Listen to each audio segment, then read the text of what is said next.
Yo, what's up? What's up? What's up? Hello, family. Oh, you I'm know, so excited, Louis.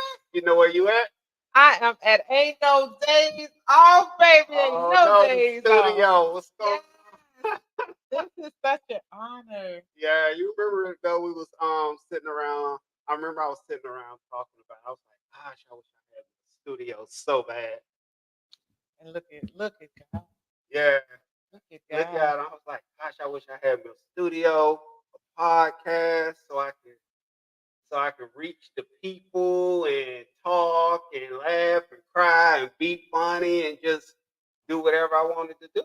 And the manifestation. And the manifestation. Look at it. And you're so worthy, you know? And I appreciate it. You're so worthy. You do so much for the community. You've done so much for me, Man, and it's a pleasure to be here. I'm yeah, telling you. yeah, I really still can't. I can't. It's still like a dream come true. Trying to find the words. You Yeah, still I still can't believe it. Like I really can't believe it because I remember I was sitting there thinking about it, and I ran it by somebody. This was like a couple months ago, and I ran it by somebody, and now like it's really fruition now. It's really here.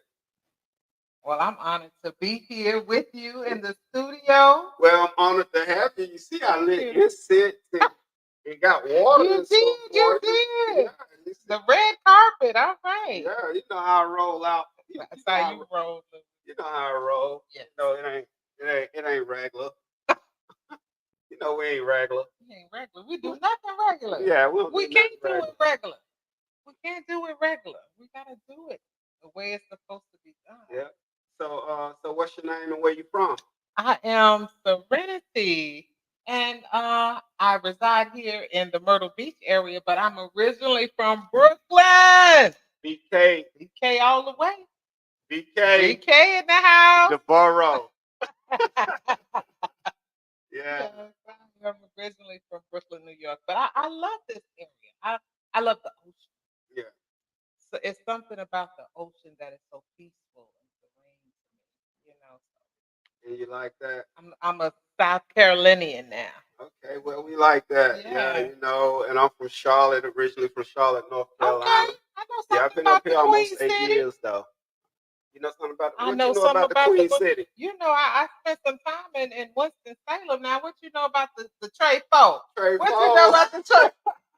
I'm about to take you back. What you know about the Trey But Folk? no, that's all good. But like Winston is Winston and Charlotte Charlotte is is Charlotte. Charlotte. No, but you got But it's South North Carolina though. Winston, Greensboro, Yeah, Charlotte, all of that. High Point, yeah, yeah. yeah. The triad though. The triad. There we go. Yeah. So Triad. so you grew up in how was it growing up in Brooklyn? Well, I was very young in Brooklyn. And my family transitioned from Brooklyn to Winston-Salem, to Okay. North Carolina. And a lot of my rearing was in North Carolina. We kind of went back and forth. From And Brooklyn to North from Carolina. Brooklyn to North Carolina until my great grandmother, who was the matriarch of my family, Okay. decided we would plant our roots in North Carolina. Okay. Because it was going to provide in her mind like a better life for me and my family. You know, when I came up, I came up in the '70s. And the '70s in Brooklyn, New York. Drugs had hit the scene. Okay. Drugs had hit the scene at that time when I was coming up, and so it devastated my family. So you were you had your mom and your dad. They both raised you. No, my great grandmother. Your great Now, grandmother raised you. it's something about a rearing of a great grandmother, Okay. not my Mama's mother's mother. mother's Her mother. mother. Come Yeah. on now, my mother's mother's Okay. mother, which was a whole different kind of rearing. And my great grandmother came up in she was born in 1922. Okay. So that was, there's several generations between us, but that was a different time. That was a different time. So to have the upbringing from her, it set different morals and values in me. She taught me how to make a way, You know how they say Make a make a way way out out of of no no way? way. What you know about that? Make a way out Oh, of no trust me, I way. know about it. So yeah, so growing up, even today, and I know it's a blessing. I still got both my parents. They have all, Nice. yeah. As far as I know, that they've always been there. Mhm. So why wasn't your mom and dad in the picture? Well, my mother had me at a very young age. My mother had me when she was 14 years old. Okay, And her and my father were together for a while, and she was young, he was young, and my grandmother thought that they were too young to raise kids, and somehow division came between them. His family, um, they went their way and did their thing, and my grandmother brought us down to North Carolina, and so my mother, she struggled with the disease called addiction. And because she struggled so much, that's when my grandmother put a hand, okay, she became the stability yeah. that my brother and myself needed. And So so my mother was there, but I didn't really know my father. I met my father I was 30. 30 when you I met your was father. 30 when I finally met my father. Yeah. So But yeah, and so in a lot of families, like the grandmother, like they be that person glue. that holds everything together. And Yeah. like even now, you see like when a grandmother when they pass, seem like everybody just branch out and go their own ways. And that's exactly what happened. Because she was the glue that kept the family together. It was like everything happened at grandma's. Whenever there was a situation or something going on, you know, grandma fixed it. She made it all right. She made it all right. And what she said, that's what it was gonna be. Okay. So I miss my great grandmother. I miss her, but I no longer my mother's not living anymore, and Sorry to my hear that. father's not. Thank you. I lost my mother. She passed away at the age of 14. And Hold on. Wait. You said your mother had you at 14, had me at and 14, she passed away and at she 14 passed also. away when I was 14. Isn't that something? Yeah, she passed away when I was 14 years old. I never made that connection. I never thought about that until now. But yeah, she gave birth to me when she was 14 years old, and she transitioned when I was 14. Mhm. And So So meeting your father, you're a grown woman at 30 years old, meeting your father for the first time, like how like did y'all plan it? Did you reach out to him? Hey, I want to meet you, or were y'all just like in the same place at the same time?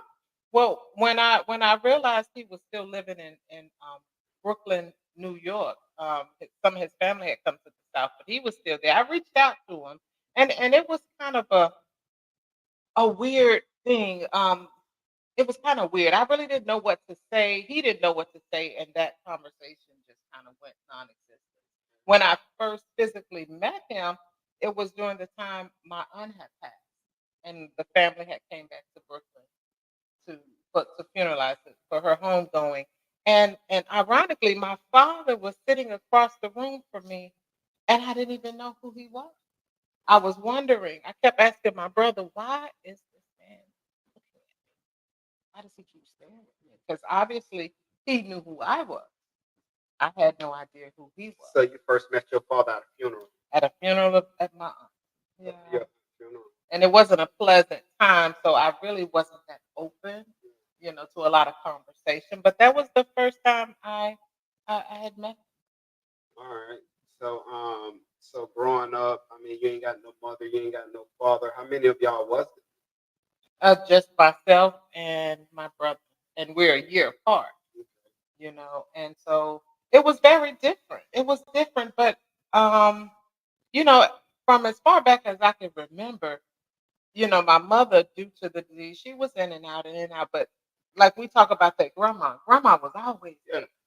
there. Grandma was always there. She was my rock. So life didn't really get real for me Yeah. until grandma wasn't there anymore. And then You life know, got real. life got real. When you say it got real, what did you mean?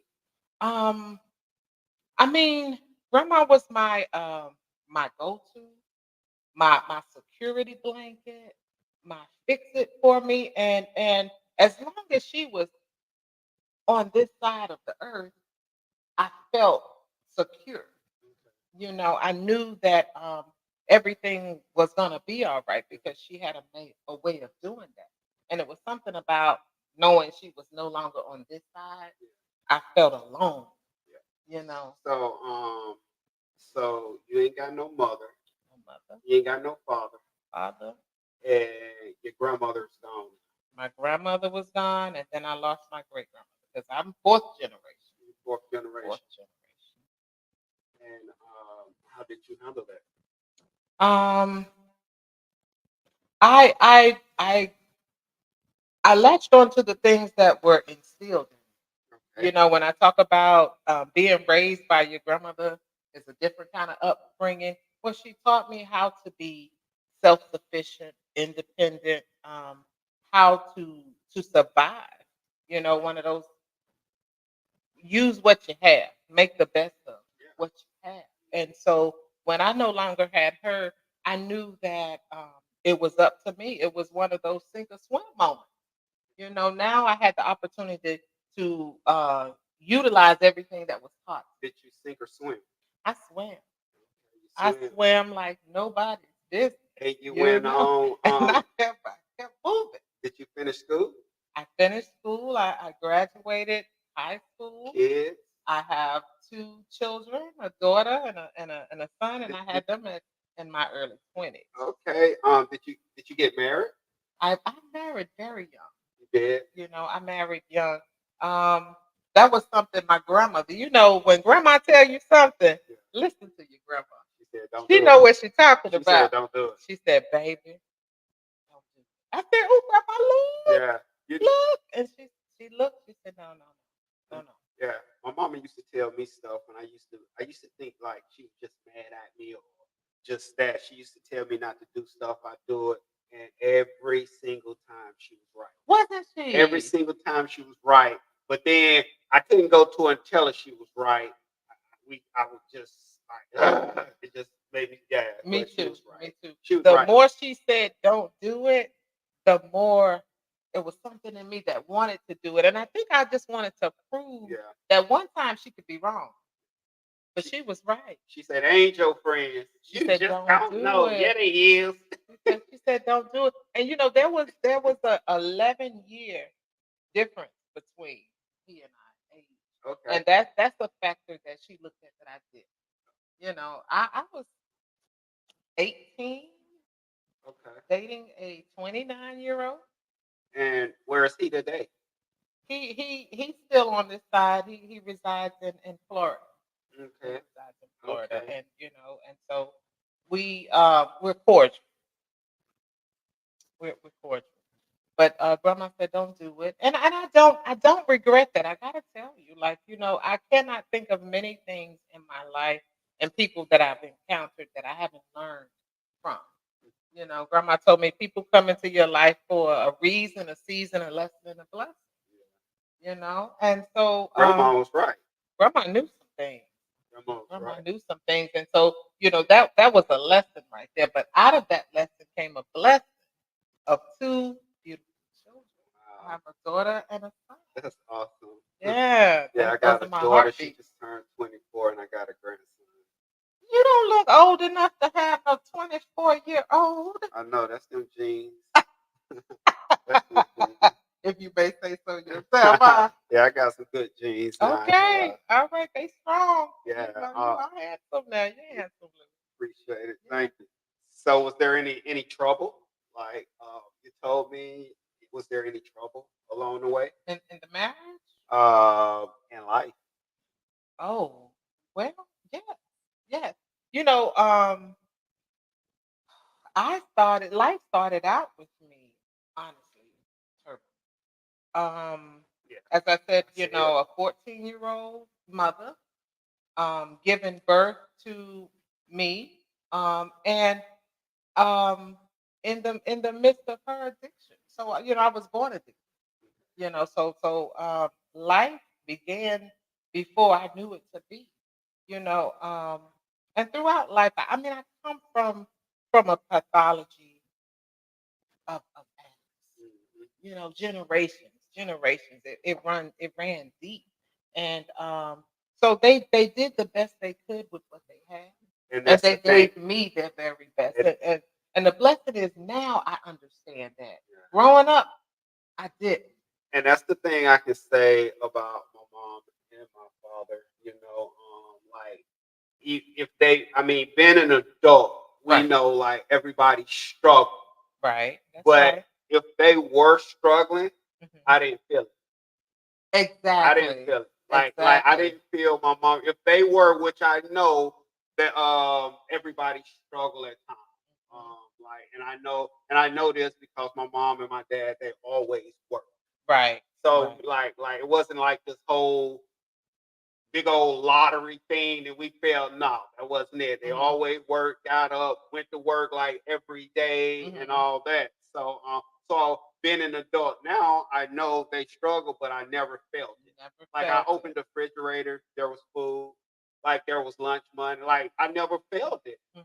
And Mhm. that's where we talking about the sacrifices that they made Come on. for Come on. they made for me, Right. you That's know. right. They instilled a lot of good stuff in me. And I remember like I did wrong on my own. Me too. Like it Me wasn't too them, it now. was 100% me. You knew the difference. Yeah, I You knew just the made a difference. I did decision. wrong on my own and I landed up in some bad places. And you know, it's funny when you spoke of that. That was the cushion that grandma provided. You know, as I said, my mom, she was caught up doing her thing. And so I can never remember um not having light, not having food, not having water, not having clothing. And my grandmother was a very spiritual woman. So, you know, we went to church and things of that Okay. nature. Like she gave us, you know, her very best. Very best. So where did the when did life start really going downhill for you?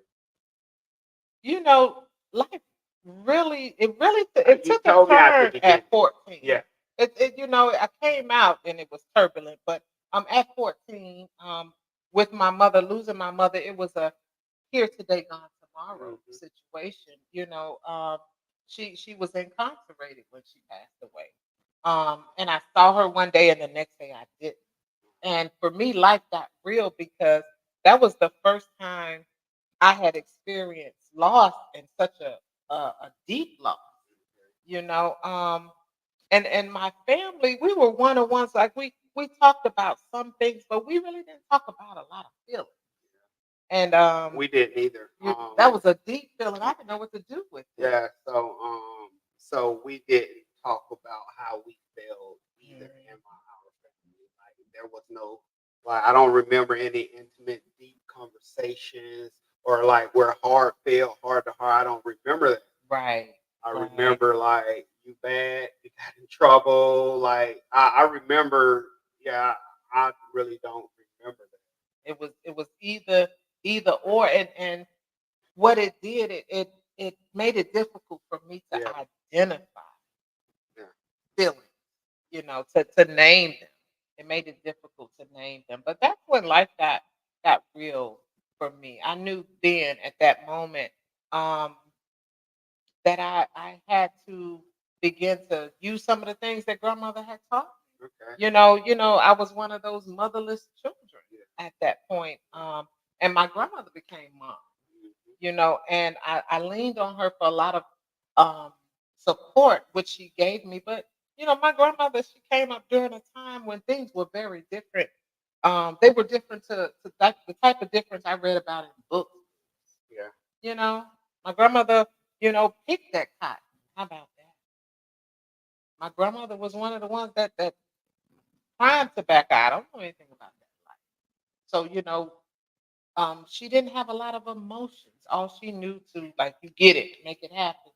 You know, suck it up, yeah. keep going, and what goes on in this house But stays in this house. but wait though, so wait, you just celebrated a year. Yes, I did. Yes, You I just celebrated a year too, did. though. Yes, yes. Yeah, you just celebrated Ooh. home. Let's talk about this new way to live. Yeah. Let's talk about the way life is for me now. I'm grateful for all of the lessons and the blessings. Um, and so today I'm living a different way. My family, I come from a pathology, as I said before, that used. And so that was what I knew. And that was the way to deal with feelings. But today I'm walking a new way, A new way Lois. of life. It's Oh my goodness. maniac. Can I tell you Please. the blessings that have happened? What I'm discovering is, for one, accepting myself on Okay. a deeper level. I found that in my using drugs gave me the ability not to feel. What you mean? I used them to mask the feelings of pain because I didn't know how to express it. I didn't know how to express my hurt. I didn't know how to express my excitement. I came from a place, if somebody died, if somebody got married, if you got a car, lost a car, got a job, lost you. Yeah. And it was the remedy for everything. And so when that was no longer a decision that I made to use, I had to learn how to navigate life And without it, and it's so much better. and that's why they say drugs we use it to mask feelings. We did. I did. But me, when I was using drugs, like there wouldn't have to be a reason.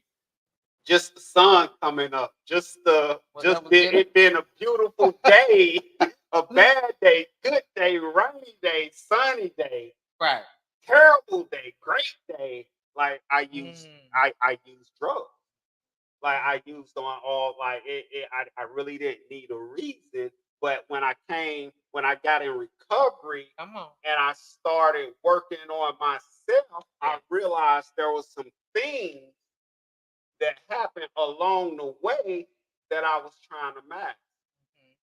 So I used drugs every single day. Yeah. That's part of my story too. I used them, and then they began to use me. And some of the feelings that I masked were what we touched upon, like that loss of that little girl at 14 who lost her mother, who couldn't express, like, I am afraid, I'm scared. What does this look like? Even deeper, like, what is this feeling? This grief. I cried for so long, and there were so many days that I wanted someone to tell me what was happening. Is this final? Like, I had never had an experience with that before. So let me ask you this: as a 14-year-old girl, you're growing, okay, and then your mom passed, your grandma passed. Was there ever a time you failed out? You were the reason. It was your fault. No, I can't say that I ever felt that I was the cause, but I wish that there was something that she could hold on to. Like in my life, I am in a program, and I'm recovering. I wish that the what was afforded to me was It was afforded afforded to to her. her. And maybe it could have shifted things for her. It's one. Maybe she could have found a way out. It's something I heard you say in the beginning because a whole lot of times we grow up. I see people grow up, and I work around people, and a whole lot of times people blame their families, their mothers, and their fathers, and things like that. Mhm. Well, how about they gave you the best that they could give? Yes, they did. They gave you the best that that's what they knew. And they gave you the best. The times they popped up every 4 or 5 years, that was all they could do. That was the best. That was their best. Mhm. But we don't want to look. We look out, okay, when they wasn't there, when they did this, when they did that, but what's the best that they could do? They And get I really began to understand that when I became a mother. And the same the same that was afforded to me, I tried to prepare that for my children. I wanted to make sure that they never knew life as hard. We talk about cushion and mhm, making sure they never felt. mhm. So I was the parent that that worked, and I made sure that they didn't feel any of life challenges or the the the stress that came with life and things. And so And, I understood what it was like. and for me, as far as my aunt, like I was mid, there was a couple years of my daughter life that I was missing. That was because either I was jailed in institutions and drugs and all that, right? Hmm. Because when I use, the drugs come first when I use. It ain't that I'm a bad guy, because anybody that know me knows I'm a good guy. That's right. But it's just like when I put a drug into my body, I become a whole nother different person. And Ooh. about it's no longer about you no more. It's all 100% about the dope, not 85%. Because once I put that drug in my body, I love drugs more than anything and anybody. And it changed me from my experience into a person I didn't want to be. And there were so many times, Lewis, like my with my strongest willpower, when I didn't want to disappoint my children. There were engagements and promises. I didn't want to break those promises. But once those drugs Once got you into put me, I no longer had a choice in the matter. How about I've been clean? How about I've been clean now and in recovery for some time now? And yeah, I missed a few years of her life, but how about ever since I've been clean and I'm out in recovery, it's not one time. Come I on mean, now. not one single time since I've been clean and in recovery that she has called my phone and wasn't able to get me. It's not one single time where she has sent me a message or called me and said, I need this or that I And you haven't been show able up. to send it. And that's the amends. And that, yes, because Amends. today I show up. And that's why I say drugs turn me into somebody that I don't want to be. And that is what it is for me now. The relationship that I have with my daughter. We talk. I call her every morning at 8 o'clock. I said this is our thing that we do. Because I was not available. I was there, but I was vacant Yeah. at the same time. But so I show up, I call her, we talk. We went on. I went to Nolens. It took me to you say Nolens, Knowledge. Yeah. Nolens, Louisiana, Yeah. with her, and we had a good time, and we sit and we talk, and I cannot get back that time. But like you said, today, moving forward, Move forward. I show up. I show up, You said you that know? so you say you got two kids, Yes, I have 2 and you kids. said just now that you love spending time with your daughter. Mhm. What I about your son? Well, my son was murdered, Mm, 6 years ago. 6 I'm years sorry to ago, hear my that. son was murdered. And for a while, I blamed myself because he made some choices in his life, that had nothing to do with me. I understand now, but it was very painful that someone Mm, made a decision, to take my son's life, and that was very devastating. So he's still with me in spirit, yes, he is. always, Yes, he always. is. The sun shines for me, but he's no longer on this side. So when I speak a lot of my daughter. She is an amazing. I'm gonna tell her age, 31-year-old queen, and she's doing great things, and I'm very proud of the woman that she Okay. has become.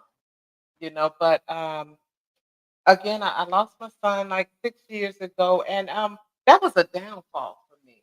When I don't know, I talked about a loss at the age of 14. Yeah, That was devastating. That was the first loss I experienced. But the second blow that life dealt me was your great grandmother. my great grandmother and then my son. You And your know, son. um, that's a pain I can't even describe today. I can't. It's something about carrying a child and raising them up and loving them, and the way things are set up. Sometimes we think that we will go before our children. The hope is, but I never thought I would bury a child. Never thought I would bury. And that has been a challenge for me. But I each day it gets better. Each So, day gets better. so if someone called you and told you, when was the first time you did drugs? How old were you? 9. 9 years old. 9 What was years that drug? old. That was alcohol. It was, I came up in an era when it was called moonshine then. It was Okay. in Woo. the mason jars. Mhm. You probably could pour it in a car and the car could run by it. Yeah. But it was moonshine hanging around the older adults. They get to dancing and partying, and it was left, and me and my brother would partake and sip it and drink it. That was the first drug that I encountered that I didn't know it was a drug then, but I know if I drank this clear liquid, after a while, Make you it took feel some me type to a of way. different thing. Yeah. I would dance, and I was always a very shy child. I was very shy. I cried a lot. I was scared of everything. Um, but once I drank that, I was able to talk to people. Yeah. I was able to do Gave you your things that I confidence couldn't. back. Exactly. No longer were you afraid. Wasn't No, a you wasn't fearless, that little girl no more. fearless baby. Yeah, once you put You that know, alcohol in. Okay. fearless, So, and I like that. so did you continue to drink alcohol? Did you continue to drink it? I continue to drink it every now and then, and there was some the people around they were smoking some things in these funny cigarettes around, and I would be in the area of it, and I began to get that secondhand smoke, and they called it a contact. Funny Some cigarettes. funny call it weed, Okay. Yeah. that weed we called it funny cigarettes at the time Yeah. that the adults were smoking, My daddy and called it so dope. dope, and so it went from the alcohol to the weed. I wanted to smoke what they were Yeah. smoking. It made them happy. They seemed to laugh. Um, and so I wanted something that would take me outside of myself. You was tired of feeling. I didn't want to feel Because you was still that little broken 14-year-old girl. But exactly. when you came in contact with that moonshine, when you came in contact with that marijuana, you wasn't broken anymore. You was Wasn't whole. broke. You I was that whole. was the illusion. That was the Yes, illusion that that was you the was whole illusion. once you got it. Yeah. And nothing bothered me. I felt invincible. The aches and the heartaches and the sadness Was went gone. It away, disappeared. and I laughed, and it appeared I didn't have a care in the world. And I and didn't have a care. and that's what I see. I run into this all the time in my field. Like you're broken as a child. You're Mm. growing up. You ain't got nobody, or you come or your family, and then you find marijuana, or then you find um, alcohol or Mhm. any other drugs, and all of a sudden you do this drug. Now you're not broken. Now you feel whole again. Mhm. Or sometimes we got this secret, and this secret is keeping us sick. Mhm. And then we do this drug, and now we don't care. Like we don't even know about. And it's crazy. It is That's how crazy. that's how addiction starts. And that's exactly how it started for me. The more that the alcohol and the drugs gave me the ability to escape into a world where I didn't have to feel, well, I forgot everything I forgot about or it didn't matter. The more I wanted to escape, the more that became the place that I wanted to reside, as long as it felt like I had control. Now, when the tides turned and I was no longer using, it began to use me. It was a whole different ballgame. It got hard. It got rough. Then It wasn't fun anymore. it wasn't fun. It, Using wasn't fun. In the beginning, getting high was fun. It yep. was fun. And I know even for me, I remember when I could use drugs and I could go home and wake up and go to work in the morning. Nothing. Right. And then I remember when I would stay out all night, and then I would try to go to work. It got a Still, little harder and harder, it didn't got a it? little harder and harder. And then I remember when I would stay out and I would call my job, I would call out. And then I remember Mm, when I couldn't even go to work, stop doing. because for me, using drugs became a full-time job. Talk about it. Getting high for me ATL. was a full-time job with no benefits. No benefit, and it was expensive. And it wasn't expensive. It was an expense that began to take away things that were important, It did. like bills, like food, like gas. Everything all of my resources, I began to put Yeah. into that. Yeah. And that's why I'm so glad that we are up here to let them know like there is. And there's a new, but what I found for me is that I had to be willing, to do something different. As long as I kept doing the same thing, I kept getting the same. Because it's not for those that need it. It's for for those who that want it. it. So listen, so there was your moonshine, there was your marijuana, and I'm sure there was others. Not I was one that after a while,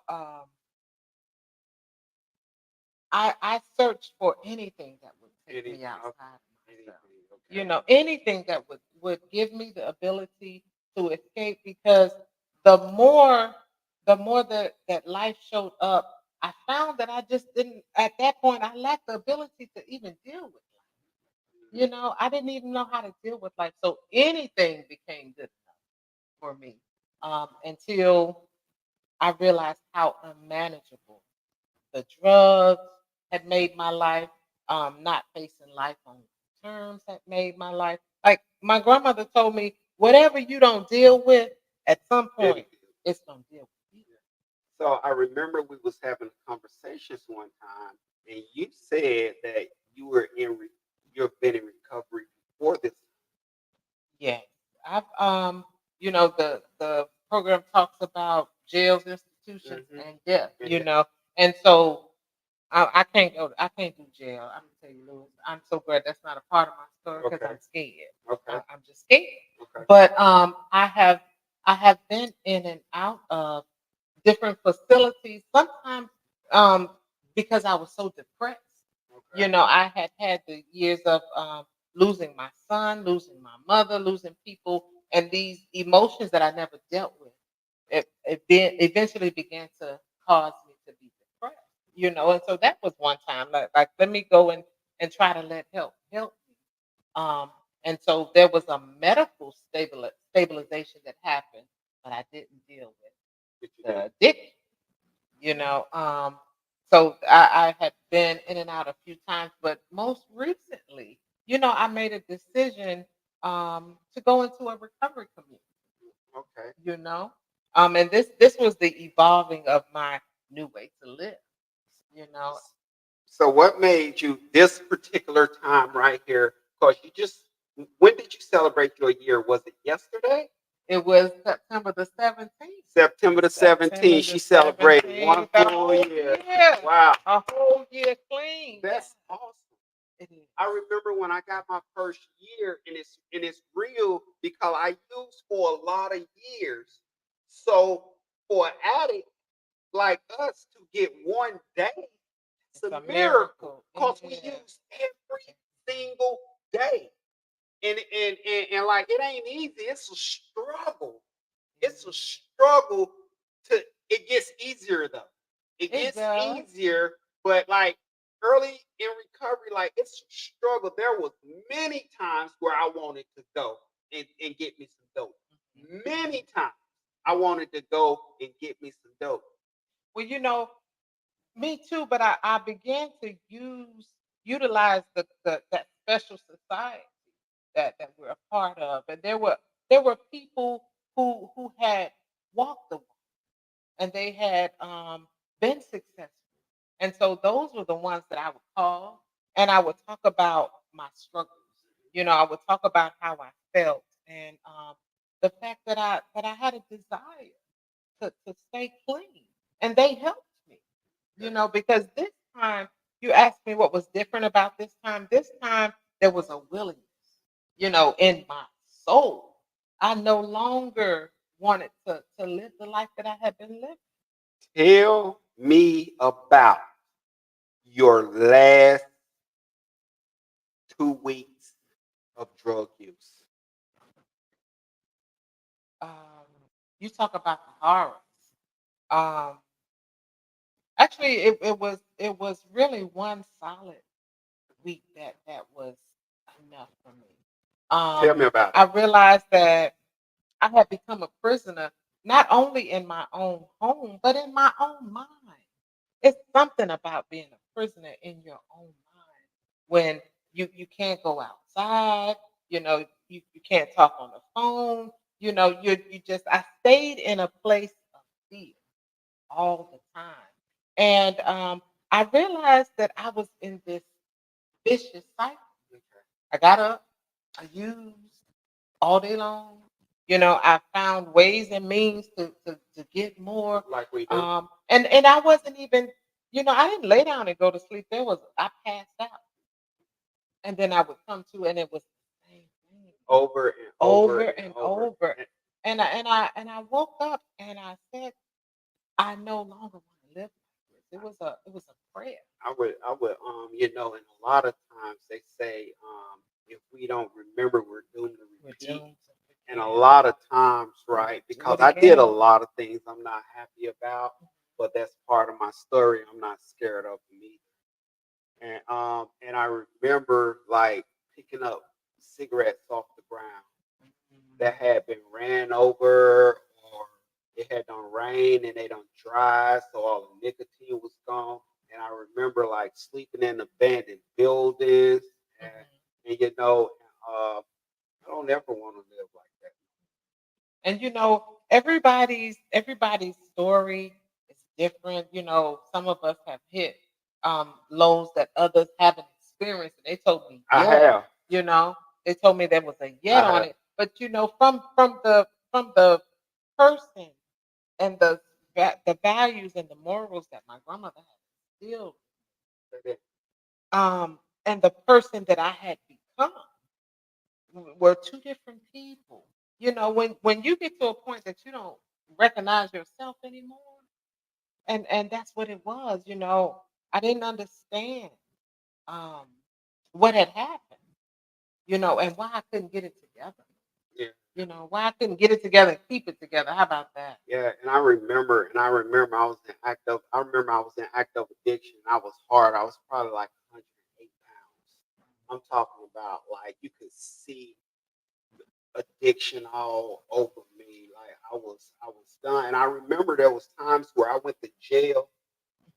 To me, that was a blessing. Mm, I went to jail. It was a blessing because I had been running and running. I ain't been eating. I ain't been bathing. I ain't been. At least when I went to jail, I could get me some rest. I could get me some food. I could. That was like a detox to me. right. Like I welcomed it, And I remember there was times in my addiction I would call my mother, and she had a way of talking to me that would pierce my and that would she had a way of she's a minister. Oh, really? Yeah, she's a Okay. minister. And Okay. she had a way of talking to me that pierced my heart. And I felt every bit of every But was word it that enough? it wasn't enough. I felt I'm gonna tell you what was enough. I called my mother one day. I had went to detox again. I've been to detox mental health several times. I called my mother and I was like, Mama, I'm back in detox again. I'm thinking she would be excited. But I had them been numerous times because the neighborhood I got high in, the detox was in that same neighborhood. Everything was in it. Mama had heard it all before. Anything you wanted was in that neighborhood. And I remember I called the mama. I'm back in detox. I need some underwear, some quarters, some socks, some boxes, some pillows for the snack machines. And and and every other time she would bring it because she worked at a place on Billingsley Road. She worked at social service, and every time she would drop it off on her way to work or leaving work because it was right there together. Okay. And I remember this time I called her expecting her to be excited, and she said no, but I'm gonna pray for you. Mm. Wow. I How hadn't does that heard feel? it hurt. It hurt. It had done got real because her, she's a minister. Her yes is yes and her no is She no. meant that. Once she said no, I'ma pray for you, it got really, really hard. But I'm so glad that I'm so glad everybody backed up Mm. and allowed me my process and Right. allowed me my Right. process. Because if they would have still here, Cushion. giving Made it me that easy. cushion, I would Mm-hmm. have still been out there. It got real then every time because now I know, like, I can't call my mama. Oh, mama no more. Which gave you with the initiative to begin to do Oh, something I stay. different, right? It did, but I stayed out there a little bit more longer You though. did. I stayed out there a little bit longer trying to find ways and means. But yeah, but there was the words to say no. But I'm gonna pray for you. Pray for you. It got real hard then. Hmm. But a lot of the prayers, I know many prayed for me too, especially my children. I know, like, come on, mom, come on. Like this is not the mother that we knew. Yeah. You know, it turned me into a person that they didn't recognize at times. But and I know that they prayed for me, and so it took me to want to do something different. I remember my daughter said to me one time, she said, "Ma, I can't want better for you than you want for yourself." Mm, And you talking about the jarring experience that your mother said to you, I pray for you. When she said that to me, like that resonated. That resonated. Like I can't want better for you than you want for yourself. yeah. And I heard that. And I and like heard yeah. that. And like I was saying, when I use, I don't care who I hurt. Mhm. And I remember it had got so bad where I couldn't even stay like I couldn't even stay in my mother's house when she wasn't there. There was none of that. Well, the Cause ain't I nobody. always had my own, Yeah, you know. I did. And that's been the thing, and that was an illusion for me for a long time because I thought because I had my own place, um, that it wasn't that bad. You know how we rationalize, justify some things. Yeah, It just wasn't that bad. But I just got tired of me. I got tired of the way that I was living. I got tired of hurting the people that I I love. loved. I wanted something. I knew that my life purpose meant so much more than what I was doing. I knew that God, because I'm a very spiritual person, I knew God had something better and that I wanted to walk in that purpose. And so, I made a decision that changed my life. And I'm grateful. I am so grateful today to be able to sit here with you and talk about it because for a minute, my thoughts was like, are you gonna get on there and talk about it? You know how they talk about the stigma that Oh, comes along with it, but for me, the shame is not in saying that I am in recovery and that I'm doing better today. The shame would be to continue to live the way that I was yeah, living. and That's the shame. and it's a lot of stigma, and Mm, for those who don't know what a stigma is, it's a lot of people that talk bad or about addicts, you know, and and when they start to care, it's too late. And I was saying this on my live the other day when they start caring and reaching out and trying to help, it's too late. It's too late when the body's at the front of the church. laying out. That's right. It's too late. Like you can pour out all the liquor, you can smoke all the whatever you all the Drop all the loud, all tears. the zaza, All the tears.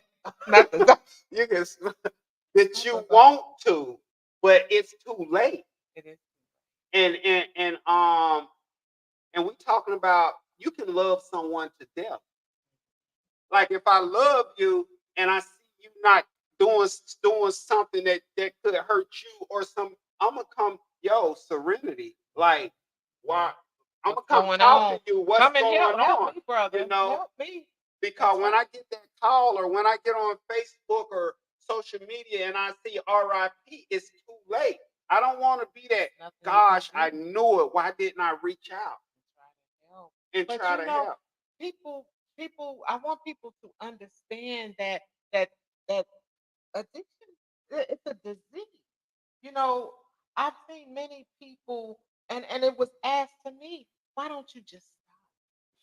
Just stop, as if it was that easy. It's not that easy. Come on, explain. And the piggyback and when she said addiction is a disease, it's not curable, but it's treatable. It's treatable. It can be arrested, and at some point, recovery is then possible. Yes, it is. Yes, When I like I hang around other people that's in recovery. I hang around people that's not doing drugs, and and they keep me on, and we keep each other on that's track. what we do. We hold each other accountable. Accountable. That's right. Like my friends today, I love them all. I don't want to lose them. Like I love y'all. Like and then And like every one of you. yeah, and then I had a friend that just recently passed away. You know, y'all for an addict, it's lonely. It's hard, especially when it feel like you can't talk to nobody. Especially when you feel like if I go to them, they just gonna talk about me. They gonna judge me. So you can't go to your family, you can't go to your friends. So what we do, we isolate and then we Right. die. We isolate and then they die. And now all of a sudden we want to be the first ones to say rest in peace when I wouldn't go over there and take them nothing to eat, or they knocked on my door and I wouldn't let them in to take a bath, or whatever it was. And in that time, our state of mind was what? Feeling hopeless, feeling helpless, feeling useless, feeling broken. Broken. We talk about feeling shame and the guilt. You're already in a horrific place, There was and it's terrible. there was many times I contemplated suicide. That's where my life was. It was bad. There was many times I felt like this world would be a safer, better place without Lewis. Without you in it. Several times. I'm so glad you stayed. Man, I'm so Don't go, glad I Lewis. stayed too. And Go. and that's how You need to selfish. be here. That's now. that that's that selfishness in me. That's right. When I was contemplating suicide and I was thinking about that, I wasn't thinking about my family, Mm. my friends, Your the people that daughter. love my daughter, the people that love me. I was just thinking about me, me, me, me, me. And that's how I use. I don't care if I hurt you when I'm trying to get high. You get out my way. Yeah. It is a sickness. It's a disease that has destroyed many families. And it's still And it's destroying. still destroying. Since I have been um, just here in this Myrtle Beach area, I've lost so many friends and associates due to the disease. Yeah. Due to the disease, Drug addiction ain't no it ain't funny. It ain't no joke. it And ain't no more joke. and more people are passing away. Yeah, they are. And because I never want anyone to think that I'm trying to glorify or it's a good drug or a bad drug. A drug is a drug is a drug. But the game out here today is different. It's way They different. got this kill you one time Yeah. stuff. This fentanyl that's out here in the community. It's killing people. And You know? it's 100 times stronger, and it's cheaper. Mm.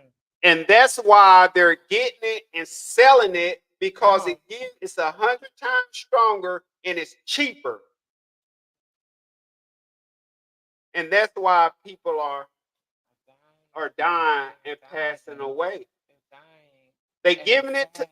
yeah, and they giving it to our loved ones. Even the children. Even the Even the children. Did you you say see you were from the Bronx.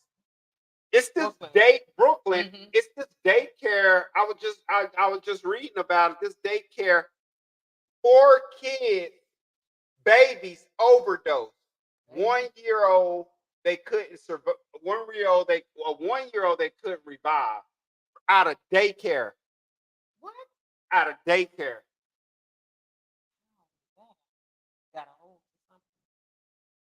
They were stashing drugs in the daycare. What? Yeah, out of daycare.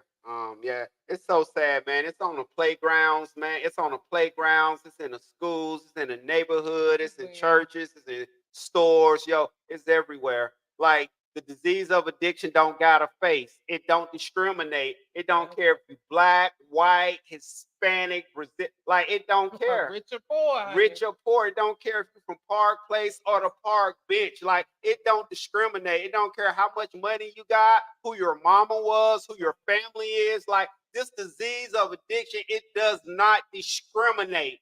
Like it ain't no poor people thing. It ain't no rich Come people on. thing. Share that. We all know celebrities that done overdosed, and we also know people at the corner store that ain't that was a lower class that done passed away. So like it don't discriminate. But what we trying to tell you, we trying to put out awareness out there. There is a way out. There is. There is a way out. If you're Oh. struggling, Yes. you know you can hit my DM. Text me in a DM. Like ain't nobody else gotta know. Ain't nobody else gotta know what Hit me. this podcast. You Exa- know, if you're in the chat and then you know somebody or you are that somebody, and you know, don't be ashamed. Don't wait Reach until out. it's too late. Right. Don't, cause Help is here. when you at the front of the church, it's too late. Too late. It's too late. There is a way out. So You know, listen, and we're right. Look at us. I'm telling Look you, at us. recovery is good. So listen, and we're gonna wrap it up. So you just celebrated 1 year clean, Yeah. 1 full year. 1 full year, September 17th. How do you feel? You know, I feel and I know that I am a miracle. Okay. You know, and I shared earlier how many of my grandmother, mother, and great grandmother I lost, and I feel like I carry them with me. You know, and that they're cheering me on, saying, "Keep going, Serenity." Feels You know, good. and it feels good. You know, the spirit of my son. I get up today. You know, I have something to smile about. I have friends. I show up for life. I cannot I can't express the words outside of saying that I am grateful today and I'm very You know, blessed. you know, when we say grateful, and I like how you said, we ain't trying to brag or No. boast. Like we all this in a bag of chips. No, like we really lived in a world where we was jobless, hopeless, jobless and penniless. Mhm. And now, like in recovery, we got some of those things back. A lot of them. Recovery done made a Lot of lot them. of things And then possible. some. I never thought that a drug addict, homeless, jobless, and penniless dope fiend like me would be on the way to getting a bachelor's degree. Come on now. I never thought like I would be working in a hospital. Like I never thought that. Not where I was from. I slept in abandoned buildings in the wintertime. And so the message is just we're trying to share, you know, and my purpose for being here with you, my brother, is just to say that we do recover. We do That recover. there is life and it's a life worth living. You know, and if anybody is sick and suffering and needs some help, Reach you know, out. help is available to you. You know, you can Help right here. help become available You when you know me. I'm willing to pray with you, talk with you, share with you. And if you don't feel comfortable reaching out to me, y'all can reach out to her. Absolutely. Her name is gonna be in the chat. I will put it in there, and I put my number in there as well. Here. Give me a call. Give Yeah. me a call. I will go ahead and drop it in there. Her name is about to be in the chat Yeah, right you now. can reach out and call me. And I'll be more than willing to talk with you and to share with you, because as I've been blessed, my desire is to bless others. I think I shared with you that I want to have I want to get a recovery house, Yeah. so that I can help others, whether it's with a physical or mental. I want to be able to give back, and that's what they And teach it us to do. Give back what's freely given to us. and it's weird, like where we were in life to now how we're talking about getting houses and Okay. cars All right. and all this other buying cars for other people and helping other people pay bills and from Right. where we were in life prior to recovery. Right. I'm no longer the borrower. Yeah. I can lend some money today. And that and I know you're real grateful for that. I am grateful. I am grateful. And this has been This wonderful. has been wonderful. Thank you Thank for you inviting so much me here. thank Thank you you for all for having us. coming and supporting and listening. Thank y'all so much. And this is Serenity. I am. Grace and peace, family. Grace and peace. Thank y'all. Hey, Blessings. who hosted you? This was brought to you by Ain't No Days Off. Ain't no Y'all days come and off. support my brothers doing great things in the community. Ain't no days off. Thank you, Louis. Thank you. All right. Y'all have a good day. Y'all come back now. You Y'all hear? come back. You hear?